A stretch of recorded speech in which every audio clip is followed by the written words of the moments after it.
UP विधानसभा चुनाव के बाद राज्य में इन सीटों पर हुए उपचुनाव, जानिए किसने मारी बाजी। उत्तर प्रदेश में 2 सीटों पर उपचुनाव का ऐलान हो चुका है।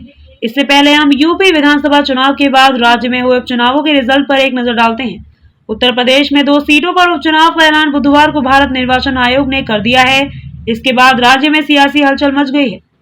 लेकिन अब इस दौरान एक बार यूपी विधानसभा के चुनाव के बाद राज्य में हुए उपचुनावों पर नजर डालते हैं। राज्य में विधानसभा चुनाव के बाद 3 लोकसभा और 3 विधानसभा की सीटों पर उपचुनाव हुआ। इन सभी उपचुनाव में समाजवादी पार्टी गठबंधन और बीजेपी गठबंधन के बीच सीधा मुकाबला हुआ। हालांकि एक लोकसभा सीट पर बीएसपी ने भी उम्मीदवार उतारा है। उत्तर प्रदेश में विधानसभा चुनाव के बाद पहला उपचुनाव जून 2022 में हुआ। रामपुर लोकसभा उपचुनाव आजम खान के इस्तीफे से खाली हुई थी।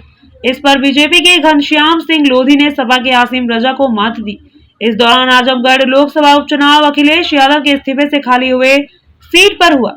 बीजेपी के दिनेश लाल यादव उर्फ निरहुआ ने सपा के धर्मेंद्र यादव को आजमगढ़ उपचुनाव में हराया था। यूपी में 35 लाख युवाओं को जल्द बांटे जाएंगे टैबलेट और स्मार्टफोन, योगी कैबिनेट ने लगाई मुहर। इन उपचुनाव का रिजल्ट। इसके बाद नवंबर 2022 में लखीमपुर के गोला विधानसभा सीट पर उपचुनाव हुआ।